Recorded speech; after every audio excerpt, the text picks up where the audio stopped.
Je vous salue au nom de Jésus. Bienvenue à notre programme ce soir.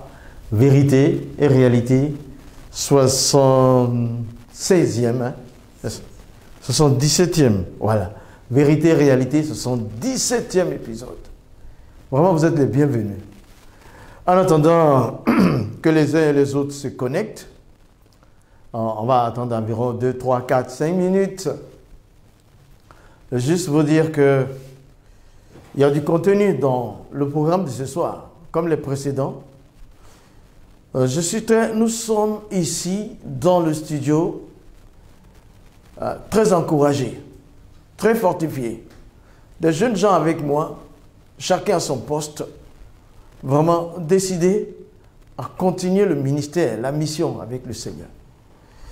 Et sur cette télévision, dans cette télévision, à cette télévision, nous pouvons dire que la joie du Seigneur est vraiment notre force. En ces derniers temps, dans le royaume de Dieu, il y a beaucoup d'effervescence. Du côté de l'islam, ça bouge beaucoup. Je vois déjà qu'il y a quelques personnes qui certainement s'empressent de se connecter. Nous attendons. Merci pour vos prières. Pour ceux qui sont de près ou de loin, je vous remercie. Nous avons les encouragements des frères et sœurs d'autres nations qui nous saluent, qui nous remercient beaucoup dans les commentaires. N'hésitez pas à participer avec les commentaires et nous allons certainement vous répondre à chaque fois. Nous avons les encouragements des uns et des autres. Merci à ceux qui sont depuis le Togo là-bas, depuis le Bénin aussi, depuis le Mali à côté, même les amis d'Europe. Ce soir, nous voulons vraiment nous attaquer à quelque chose qui parle aussi d'idolâtrie dans les confusions. Là, on va insister beaucoup là-dessus. L'islam n'a pas pu vraiment se détacher de l'idolâtrie comme il faut. Bon, mais Dieu fait de très bonnes choses. Soyez toujours encouragés. Ce que je veux dire, c'est que dans le corps de Christ, il y a beaucoup de dons, il y a beaucoup de talents. Et on vient juste, dans la journée d'hier, dans l'après-midi, non, c'était le matin déjà, qu'il y a un tout nouveau livre qui est apparu et qu'un frère a écrit. Le frère Joseph Dago, sur l'islam aussi et d'autres religions. Je vous encourage, les amis, faites savoir, faites connaître vos dons et talents. Mettez-les à disposition du corps de Christ. On va tous en bénéficier. On va vraiment en bénéficier. On va en bénéficier. Et c'est ce que le Seigneur attend de nous. Je vais prier pour nos abonnés. Ceux qui nous écrivent spontanément pour nous encourager. Seigneur, tu es vivant et puissant. Merci pour tous ceux qui prennent le temps de nous envoyer des encouragements. Même pour ceux qui nous insultent parmi les musulmans. Notre Dieu, nous voulons que tu fasses du bien à tout le monde. Bénis nos frères et sœurs pour leur engagement dans le corps de Christ. Bénis les foyers et leur vie professionnelle, leur travail, leur ministère. Apporte-leur la substance nécessaire qui ouvre les portes au progrès et à la croissance. Que ta grâce soit sur nos nations, ta protection divine et ta sagesse dans le cœur de nos autorités pour conduire tout. Merci Seigneur. Au nom de Jésus. Amen. Et vous êtes à l'écoute de Vérité et Réalité, 77e épisode. Merci pour le nombre de fois que nous avons pu émettre. Nous sommes vraiment encouragés, très encouragés. Merci beaucoup. Mais continuez de prier pour nous. Jusqu'ici, le Seigneur nous a secourus. Alors nous allons continuer. Et nous savons qu'il va nous secourir toujours. Prenez courage. N'abandonnez jamais votre foi en Christ. Restez serein, fort. C'est les grands moments, les grands temps. Ce sont des grandes saisons qui s'ouvrent devant chacun d'entre nous. Il faut y aller avec la puissance de l'Esprit de Dieu. Conquérir les royaumes de ténèbres. Vider le contenu des mosquées pour les amener à Christ avec amour. D'accord, je pense que nous allons pouvoir commencer. Je vois le pasteur Picard. Shalom papa, shalom à toi fils. Amélité, serviteur et homme de Dieu, demeure béni, encouragé et fortifié. Bénédiction au peuple de la bonne voie. Thérèse de Bordeaux. Ah, merci Thérèse. À bientôt. Sylvain Guetta, un des missionnaires de la bonne voie. Et nous continuons de voir les gens qui nous envoient des messages d'encouragement. Merci Seigneur. Au nom de Jésus. Voilà. Faites bon usage de ce que vous entendez. Et voyez, nous le faisons pour vous, corps de Christ, pour vous donner des outils. Et nous le faisons pour vous aussi, musulmans, par amour pour vous dire que venez à Christ, nous vous aimons. Et nous n'avons pas l'intention d'attaquer des êtres humains. Mais c'est la doctrine qui nous fatigue, que nous voulons dénoncer. La doctrine de l'islam. Ce soir, on va parler beaucoup d'idolâtrie dans les confusions dans l'islam, 12e épisode. Vous êtes à Vérité et Réalité, ce sont 17e épisode, fourni par la grande famille La Bonne Voie. Donc, la première confusion qui se passe dans l'islam, il y a un séisme à l'intérieur de l'islam en ce moment. Des imams qui pleurent. Des imams qui pleurent. Parce qu'il y a un nombre de jeunes qui quittent l'islam. Voici, vous pouvez voir sur YouTube, Cheikh pleure à la télé. Les musulmans abandonnent la religion. Et ça, c'est docteur David Wood qui nous fait voir ça. Vous ne pouvez pas vous tromper. Un cheikh qui pleure, un imam qui pleure. Pourquoi les musulmans abandonnent l'islam? Un grand nombre, ils le font. Donc, ça, c'est la référence de la vidéo. Il y en a deux même. C'est la référence de la vidéo que je vous donne parce que nous n'avons pas deux caméras, malheureusement. Et si vous voulez nous fournir une autre caméra, ce sera bien. Le cheikh pleure à la télé. Les musulmans abandonnent la religion de l'islam. Et ça, ils le disent en larmes. Le disent en larmes. Je peux juste vous faire entendre une... Ils écrivent les noms des compagnons. Je ne vous ai jamais vu pleurer comme ça. Cheikh pleure. Il pleure. Il pleure. Il pleure en larmes. Il dit, nous sommes tellement malheureux. Je n'ai jamais vu un tel niveau de blasphème auparavant. Je ne pouvais pas imaginer que nos ennemis tomberaient aussi bas. Parce que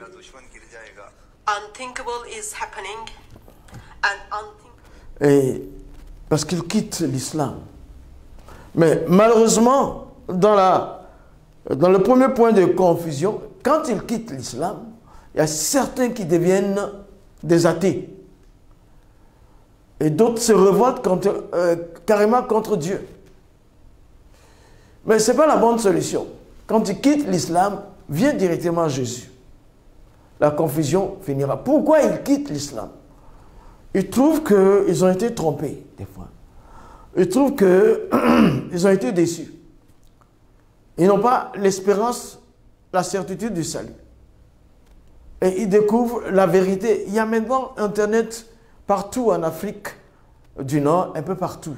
Donc les gens n'ont plus la politique de l'Autriche où ils mettent les têtes dans le sol. Ils ont l'occasion de regarder et de voir la vérité en direct. Notre premier point de confusion, c'est que plein de musulmans abandonnent l'islam et les imams en pleurent. Ils pleurent, ils pleurent. Donc ça, c'est la première.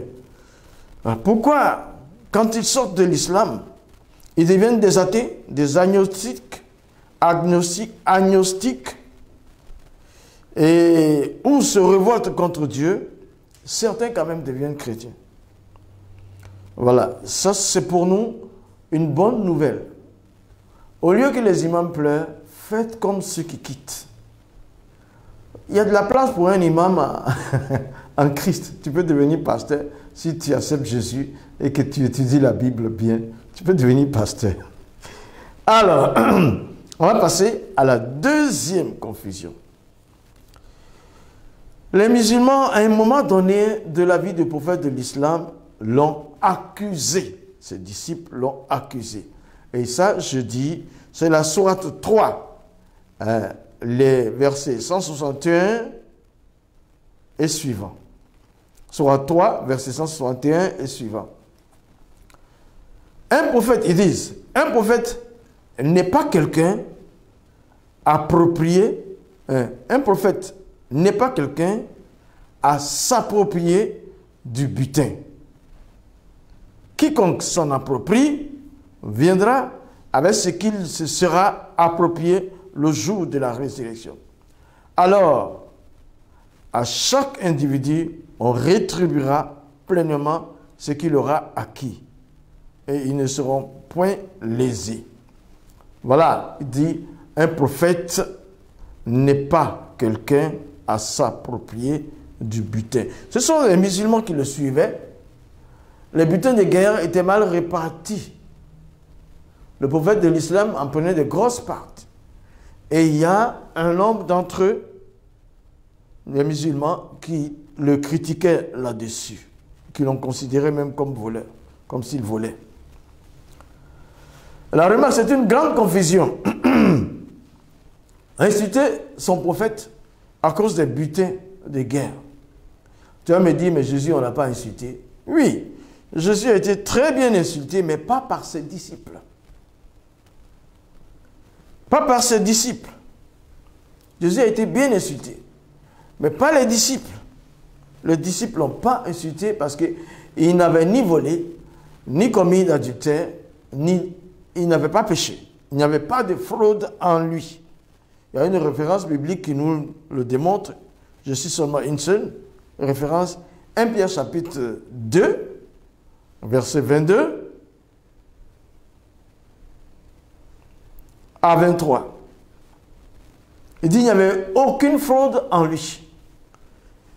Et puis, il n'injuriait pas ceux qui l'ont injurié. Mais ceux qui l'ont injurié, ceux qui l'injuriaient, n'étaient pas ses disciples. C'était des religieux pharisiens et autre chose. Voilà. Mais dans le cas du prophète de l'islam, c'était ceux qui le suivaient eux-mêmes. Donc, je dis que c'est une grande confusion dans l'islam qu'on puisse élever la voix contre son prophète. Mais Jésus, non, parce qu'il n'a jamais péché. Alors, regardons la sourate 53, versets 19 à 23.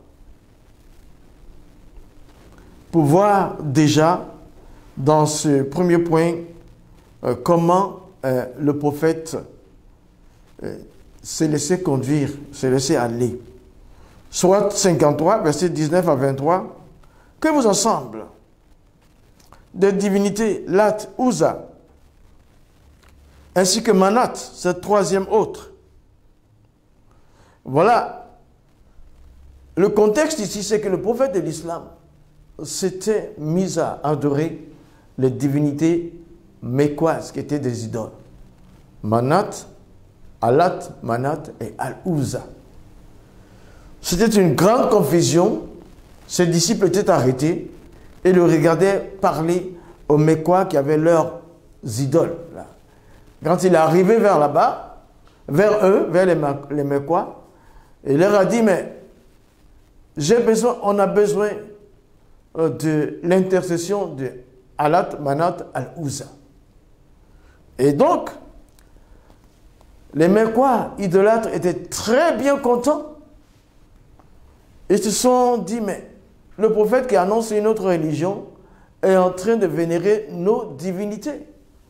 Donc, le prophète s'est prosterné devant les idoles qui étaient devant lui. Le prophète de l'islam. Et les Mécois l'ont fait. Et les disciples qui étaient là, les disciples Shiraba, de Mohammed, on dit, mais si notre prophète s'est prosterné devant Allat Manat al-Uzza, c'est qu'il sait pourquoi nous allons faire de même. Donc eux aussi se sont prosternés. C'est une grande confusion, une grande confusion. Grande confusion. On va dire que ça c'est la suite de la deuxième confusion. Troisième confusion, on va entrer dedans. C'est un autre aspect de l'idolâtrie qui sévit dans l'islam. Il est confirmé dans deux recueils de hadiths. Sahih Bukhari et Muslim. Sahih Bukhari et Muslim. Là, il est dit que le prophète Mohammed a embrassé la pierre noire. Il a embrassé la pierre noire. Il est rapporté aussi que Omar ibn Khattab, un disciple, un sahaba de Mohammed, est arrivé devant la pierre noire, l'a aussi embrassé, puis il a dit, je sais que tu es une pierre qui ne fait ni mal ni bien. Je ne t'ai embrassé que parce que j'ai vu le prophète t'embrasser. Lui aussi, il embrassa la pierre noire, parce que son prophète l'avait fait.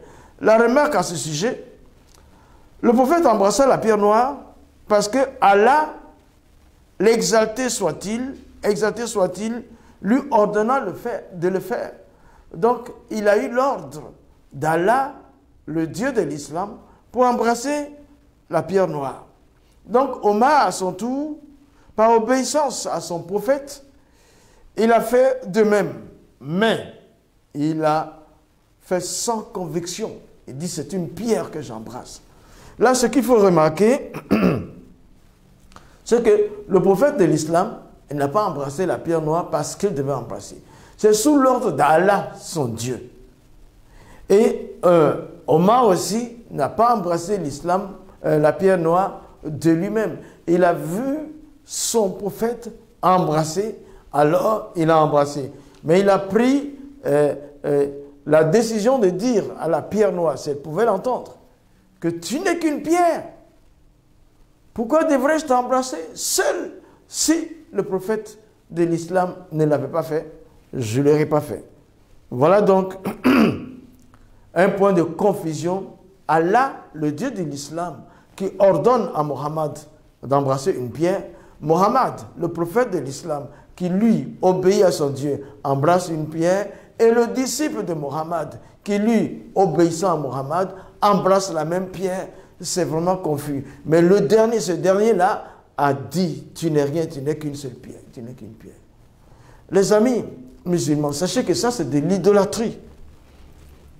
Les frères et sœurs en Christ, c'est de l'idolâtrie dans l'islam. Grande confusion à ce sujet-là. Mais on va regarder une autre sourate. La sourate 53, verset 2 à 4, qui dit, votre compagnon, c'est-à-dire le prophète, ne s'est pas égaré et n'a pas été induit en erreur en embrassant la pierre noire. Ce n'est pas une erreur. Il ne prononce rien sous le feu de la passion. Ce n'est rien d'autre qu'une révélation inspirée. Donc, ce n'est pas révélation inspirée qu'il a embrassé la pierre noire. Le prophète ne s'est pas trompé. On dit qu'il ne se trompe pas. Il ne s'est pas trompé. Il ne s'est pas trompé. Il faut adorer un caillou, une pierre. Il a été inspiré par Allah. Omar a obéi à cela. Les amis, c'est un peu compliqué tout ça. Je ne sais pas pourquoi nos frères musulmans ne voient pas que ça, c'est purement idolâtre. Par exemple, chez nous en Côte d'Ivoire, ils font le déplacement jusqu'à la Mecque et arriver là-bas, dans le rituel, ils embrassent une pierre noire. Mais c'est un caillou, mon frère. C'est une pierre que tu embrasses. C'est de l'idolâtrie. Je vais vous citer un hadith de Jami At-Tirmidhi, numéro 971, par rapport à la pierre noire. La pierre noire, elle aura une bouche, c'est dans ce hadith Jami Tirmidhi, numéro 961, il dit, la pierre noire, elle aura une bouche et des yeux pour témoigner en faveur de ceux qui l'ont embrassé au jour du jugement. Au jour du jugement, le caillou là, la pierre là, va avoir des yeux pour reconnaître ceux qui l'ont embrassé. Va avoir une bouche pour témoigner. Toi, tu m'as embrassé, tu vas rentrer au paradis. Hein? Un caillou qui va dire ça. Une pierre qui va dire ça. Elle va dire, vous, toi, tu m'as embrassé, tu vas rentrer au paradis. Je témoigne que tu m'as embrassé, tu vas rentrer au paradis. Mais en fait, il est en train de dire, tu m'as embrassé, tu es idolâtre, tu vas aller en enfer. Parce que c'est le shirk. Adorer une pierre, bon. Mais embrasser, c'est quoi? Ils disent que c'est un signe de soumission à Allah que d'aller embrasser une pierre. Parce que Allah même dit, donc Allah, la pierre noire, Mohammed, c'est la même. Ne fais plus ça. Si tu as l'argent, ne va pas là-bas pour embrasser une pierre. Ce n'est pas là-bas que tu as trouvé le pardon de tes péchés. Viens à Jésus plutôt. Comment cette confusion est possible? Comment est-ce que ça arrive à pousser des personnes bien dans la société, dans la religion de l'islam, pour aller embrasser une pierre? Et comment peuvent-ils croire qu'une pierre peut avoir des yeux et une bouche pour témoigner en faveur de ceux qui l'ont embrassé? Donc ça veut dire que cette pierre-là va témoigner aussi contre ceux qui ne l'ont pas embrassé. L'islam est en train de nous dire qu'il faut être idolâtre pour aller au paradis. C'est un paradis spécial. Chers amis musulmans, c'est trop confus. Quitte là-bas, viens en Jésus. Par contre, Jésus n'a pas voulu se prosterner devant Satan. Et il a vaincu avec l'arme de la parole. Mohammed, le prophète de l'islam, s'est prosterné devant Allat Manat al-Uzza. Et il a embrassé une pierre. Jésus, jamais. Dans Matthieu 4,4, il est dit que Jésus a dit au verset 11, à partir du verset 4, 11, Jésus dit, alors le diable, le naissant, Jésus dit, retire-toi, Satan, car il est écrit, tu adoreras le Seigneur ton Dieu et tu le serviras lui seul. Alors il dit au diable, retire-toi, Satan. Le diable le laissa et se retira. Les anges vinrent le servir. Jésus a vaincu le diable. Et Mohammed adore les idoles. Et il pousse ses fidèles à adorer une pierre noire. Les amis. Vous voyez, même dans le Coran, je vais citer un verset. La sourate 19, au verset 19. Ça montre que Jésus est sans péché. Et quand l'ange est venu devant Mariam, il a dit, je suis en fait un messager de ton Seigneur pour te faire don d'un fils pur. Un fils pur. C'était la naissance de Jésus. Le Coran affirme qu'il est pur. Goulaman Zakiyan. C'est pourquoi même le Jésus coranique, comme je le dis, là, il est pur, même dans le Coran. Bon, on va passer à autre chose.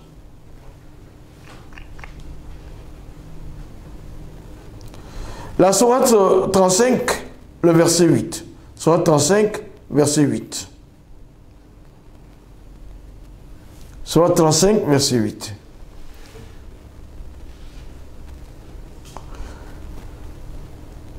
Il dit, et quoi? Celui à qui on a enjolivé sa mauvaise action au point qu'il a la voix belle à ses yeux. Mais Allah égare qui il veut et il guide qui il veut.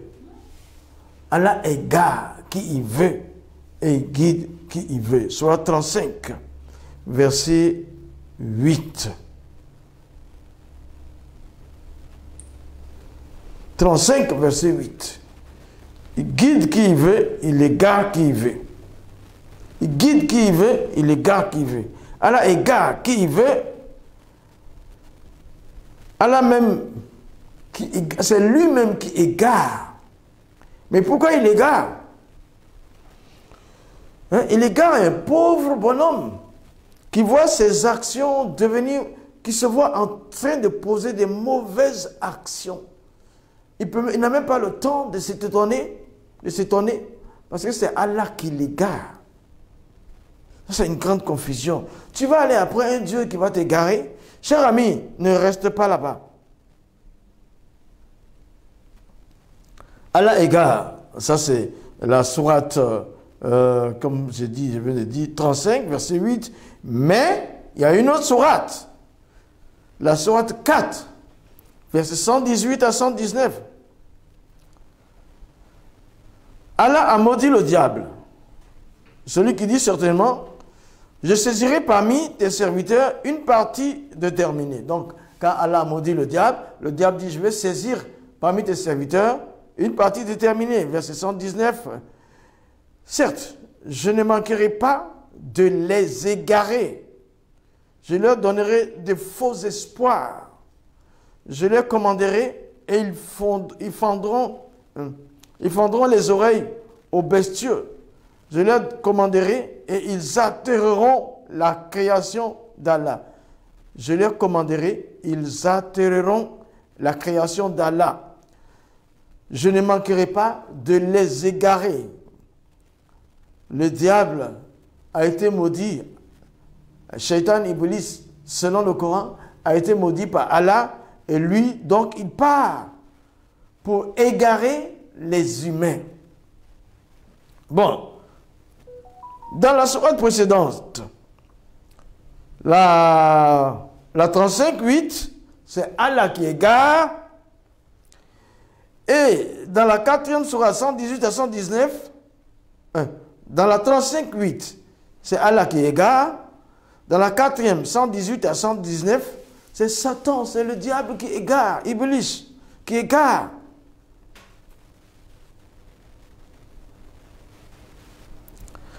À la fin du verset 119, il sera menacé par Allah. Mais la précision, c'est que Allah égare et Shaitan, Iblis, le diable, lui aussi, il égare les hommes. Les deux font le même travail. Ils font semblant, Allah dit, je te maudis, Satan. Mais après, il égare. Après, Satan égare. Les deux font le même travail. Est-ce que je n'ai pas le droit de penser que les deux peuvent être la même personne? On va dire, Allah, l'égareur, si ça existe en français, je ne sais pas. Satan aussi fait autant. Allah égare, Satan égare. Ah, ça c'est déjà compliqué. C'est vraiment compliqué, c'est une grande confusion. Quand on est menacé, on court vers le Créateur. Mais quand c'est lui qui t'égare, et l'ennemi de ton âme qui t'égare en plus, il n'y a pas d'espoir pour l'islam là. C'est pourquoi nous conseillons aux musulmans, ne restez pas derrière ces choses. Venez à Christ. Venez à Jésus. Il est le chemin, tu ne seras pas égaré. Il est le chemin, tu ne seras pas égaré. Tu suis Jésus, Satan ne peut pas t'égarer. Il n'y a pas de Dieu qui égare. Suis Jésus, il ne va pas t'égarer. Il est le chemin, la vérité et la vie. Tu vas droit au paradis avec lui. On va passer à la 5e confusion. C'est la prosternation selon la volonté d'Allah. Se prosterner. On ne se prosterne pas devant qui? C'est vraiment axé un peu sur l'idolâtrie ce soir. La grande confusion. La prosternation, la 5e confusion, c'est la prosternation selon la volonté d'Allah. Ok, on doit se prosterner devant le Créateur de l'univers. Okay. Mais, la sourate 38, le verset 71 à 77, Quand ton Seigneur dit aux anges, je vais créer d'argile un être humain. Voilà, c'est Allah qui dit aux anges, je vais créer un être humain. Quand je l'aurai formé et lui aurai insufflé mon esprit, jetez-vous devant lui et prosternez-vous. Verset 73, tous les anges se prosternèrent, à l'exception, verset 74, d'Iblis, qui s'enfla d'orgueil et qui fut au nombre des infidèles. Allah dit, ô Iblis, qui t'a empêché de te prosterner devant ce que j'ai créé de mes mains? T'enfles-tu d'orgueil ou te considères-tu parmi les hauts placés? Verset 116, c'est Iblis qui répond, je suis meilleur que lui, dit Iblis. Tu m'as créé de feu et tu l'as créé d'argile. Allah dit, sors d'ici, te voilà banni.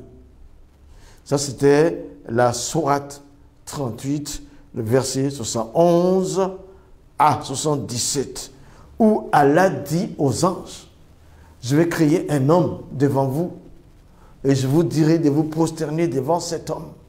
L'homme Adam a été créé selon le Coran par Allah lui-même.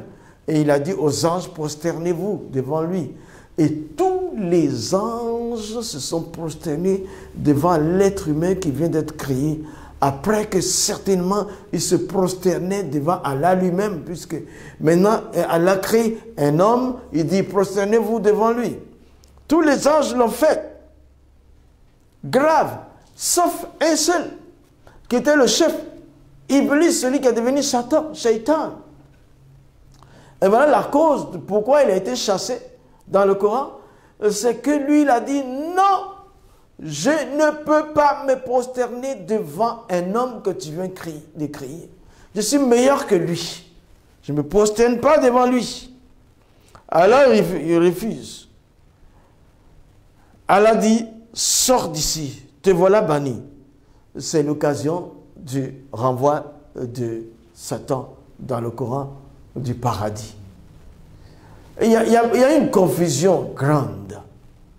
Et la confusion grande, c'est que d'abord, Iblis, la créature, le diable, qui est la créature, qui a assisté à la création d'Adam, vient dire à son créateur, je ne peux pas me prosterner devant une créature comme moi, qui est moins que moi.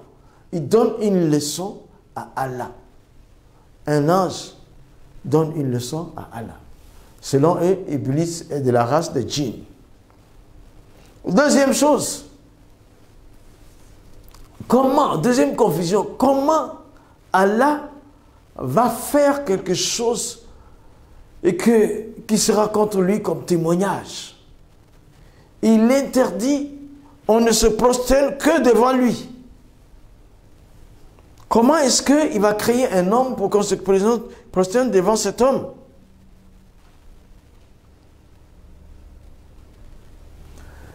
Est-ce que le Dieu de l'islam n'est pas le premier idolâtre?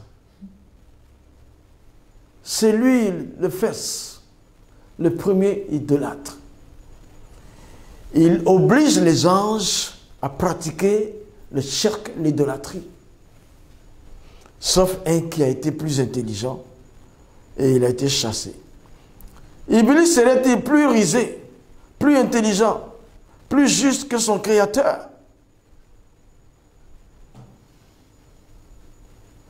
Satan, Iblis, Shaitan a corrigé et rectifié son créateur. C'est une grande confusion. Chers amis musulmans, il faut sortir de là. Ce verset est là, je vous l'ai dit, je vais revenir dessus.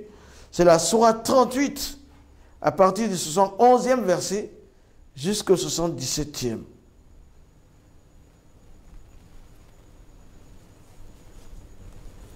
On va observer quelque chose dans une autre sourate. C'est pourquoi, chers amis musulmans, sors de l'islam. Ne reste pas dans cette confusion-là. Vous nous attaquez souvent. Vous nous dites que nous sommes des idolâtres parce qu'on dit Jésus est Dieu. Mais il est vraiment Dieu parce qu'il est la parole de Dieu devenu un homme. Vous-même, votre Coran dit qu'il est créateur, donne la vie. Vous-même, votre Coran reconnaît qu'il est la parole de Dieu qui a été mise en Mariam. Donc, il a une préexistence. Jésus est Dieu. Moi, je loue mon Seigneur. Mais je ne loue pas un homme, un être humain.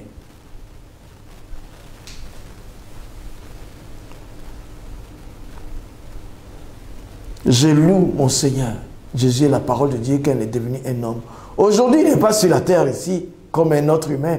Il est au ciel.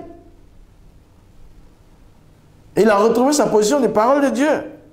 Regardons ensemble la sourate 25, les versets 59 à 60. Sourate 25, 59 à 60.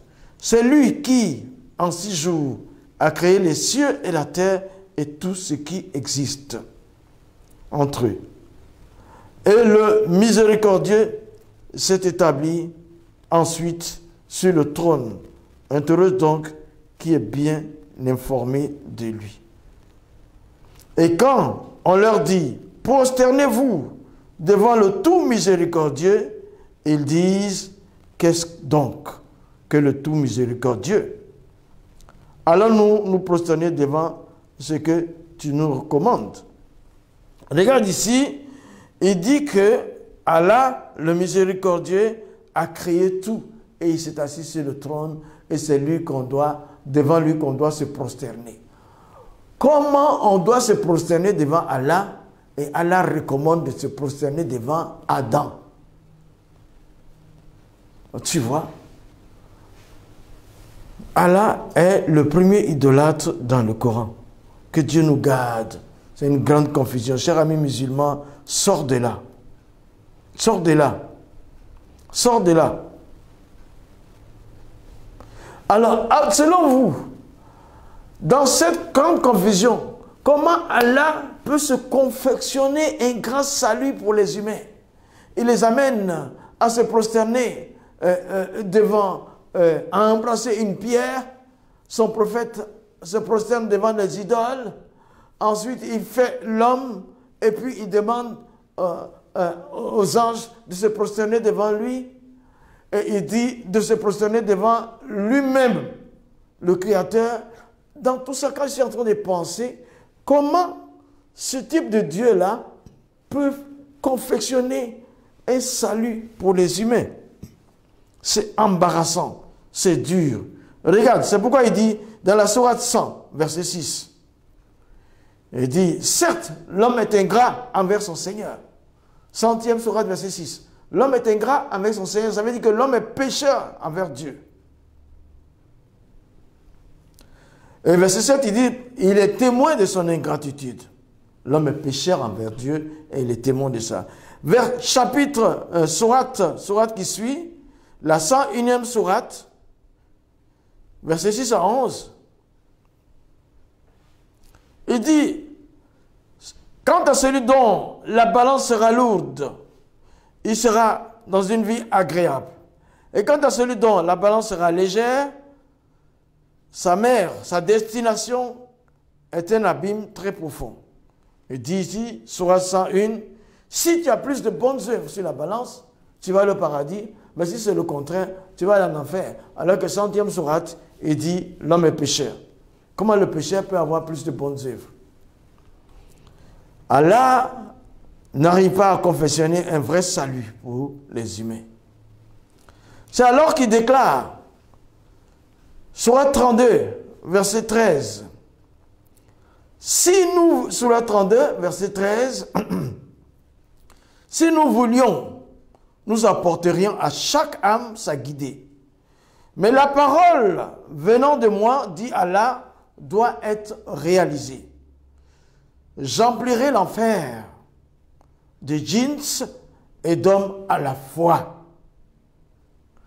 Il dit, si Allah dit, s'il avait voulu, il allait guider les âmes. Mais sa parole, sa promesse qu'il a faite, doit se réaliser. Quelle est cette promesse? c'est que l'enfer, il a promis que l'enfer soit plein de djinns et d'hommes, de démons et d'êtres humains. À cause de ça, il ne veut pas guider les gens. Il les égare, plus haut on a dit. Son projet va se réaliser. L'enfer sera plein d'êtres humains et de démons. C'est pour ça qu'il les égare, il ne les guide pas. Maintenant, voyons un hadith, deux même qui en parlent, qui disent la même chose. Al-Bukhari, 87, chapitre 87, verset 65, 11. Et Mishkat, volume 3, chapitre 32, verset 4 à 14. Mishkat et Bukhari disent la même chose. Al-Bukhari, 87, 65, 11, Mishkat, volume 3, chapitre 32, 4 à 14. Il dit, Allah a créé Adam et il a sorti d'un côté une famille. Il dit, cette famille-là, elle est créée pour l'enfer. Et il sort de l'autre côté une famille, une autre famille. Il dit, cette famille-là, elle est créée pour le paradis. Tu vois, il a créé Adam et du côté, en même temps, d'un côté d'Adam, il sort une famille. Il dit, cette famille-là, elle est créée pour l'enfer. De l'autre côté d'Adam, il sort une autre famille. Il dit, cette famille-là, elle est créée pour le paradis. Alors, il y a un homme qui dit au prophète de l'islam, c'est lui qui racontait l'histoire. Il dit, mais que valent alors les actions des humains sur terre? Il dit, non, Allah a déjà décidé. Celui qui est créé pour l'enfer, il va poser des actes infernaux, si on peut dire, qui le conduisent à l'enfer. Et celui qui est créé pour le paradis, il va poser des actes qui vont l'amener au paradis. C'est ça qu'on appelle Al-Jahannamaïn, les infernaux. Mais regardez, il n'est pas capable de confectionner un salut pour l'être humain. Ah, cher humain, cher ami, sortez de là. Sortez de là. Venez à Christ. La dernière référence que je vais donner, c'est la sourate 19, la sourate Mariam, au verset 71 et 72. Là encore, il dit, il n'y a personne parmi vous qui ne passera par l'enfer. Puis Allah va enlever ceux qui le craignent et Allah va enlever ceux qui le craignent, ceux qui sont pieux, et les méchants vont rester à genoux dans l'enfer. Voilà encore comment il confectionne. Au lieu d'amener l'homme directement au paradis, il dit tout le monde en enfer. Sourate 79, versets 111 et 112. Tout le monde en enfer. Puis Allah va enlever ceux qui le craignent. Et les méchants vont rester dedans. C'est-à-dire, ceux-mêmes qui vont poser des bonnes actions, peser à la balance, ils auront la faveur de la balance pour le paradis. Les péchés qu'ils auront faits, ils vont descendre dans l'enfer. Tous vont descendre dans l'enfer pour payer ça. Et puis après, il va enlever ceux qui le craignent. Ah, les amis, Allah n'est pas capable de confectionner un bon plan de salut pour l'être humain. Il n'est pas capable de racheter les âmes. C'est pourquoi il dit, premièrement, je remplis l'enfer d'hommes et de djinns. Et deuxièmement, il dit, tous vont descendre dans l'enfer. Et puis, je vais enlever ceux qui me craignent, c'est-à-dire ceux qui le craignent même vont aller en enfer. En mon temps, quand j'étais musulman, ce verset m'a beaucoup terrorisé. Je me suis dit que, mais dis donc, je prie, je fais tout, mais je dois forcément descendre dans l'enfer. Et si le brigand du quartier, celui qui boit, qui se saoule, qui fait n'importe quoi, celui qui braque et tout, me voit là-bas dans l'enfer, il va dire, ah mais toi tu faisais la prière, tu faisais tout ça, tu es venu ici là où nous sommes. Cher ami musulman, tu es pieux, tu fais tes 5 prières, les rakats et tout ça tu les fais. Mais pourquoi est-ce que tu vas aller en enfer? Ton Dieu veut t'amener en enfer. Il y a 2 références au moins qui le disent. Très sincèrement, clairement, je n'invente rien, tout est écrit. Tout est écrit. La sourate 32, le verset 13, et puis la sourate 19, hein, verset 71 et 72. Et Bukhari et Muslim le disent aussi. Donc, je ne vois pas pourquoi tu vas suivre un Dieu qui ne peut pas te confectionner un plan salvateur, qui ne peut pas racheter ton âme, qui ne peut pas payer pour ton salut. Non, lâche l'islam, viens à Jésus. La Bible dit que Jésus est le chemin, la vérité et la vie. Anna, Howa, Tariq, Wal-Haq, Wal-Khayat, Leizahad, il a Ani, il a Abi. Lui dit, il est le chemin, la vérité et la vie. Personne, pas une seule personne qui ne vienne à lui ne puisse arriver au paradis. C'est Jésus qui l'a dit et il n'a pas commis de péché. 1 Pierre 3, 18, Christ a souffert une seule fois pour les péchés, le juste pour des injustes, afin de nous amener à Dieu. Il a été mis à mort quant à la chair, rendu vivant quant à l'esprit. Il était juste. Il est devenu injuste pour nous justifier, afin qu'on arrive chez Dieu. Viens avec lui. Viens à Jésus, sous le ciel. Il n'y a personne par qui l'on puisse être sauvé, si ce n'est Jésus. Amis musulmans, abandonne l'islam. Comme ceux des débuts. Les imams pleurent parce que les musulmans quittent. Toi, abandonne l'islam, viens à Christ. Toi, frère et sœur chrétien, sois sûr, tu es sauvé, va vers eux, partage l'amour de Christ. Oui, ce soir, mon ami musulman, il n'y a pas de détails. L'islam fonctionne avec l'idolâtrie. Je te dis, sors de là, viens à Jésus, shalom. Je vais m'arrêter là pour aujourd'hui. Shalom, que Dieu vous bénisse.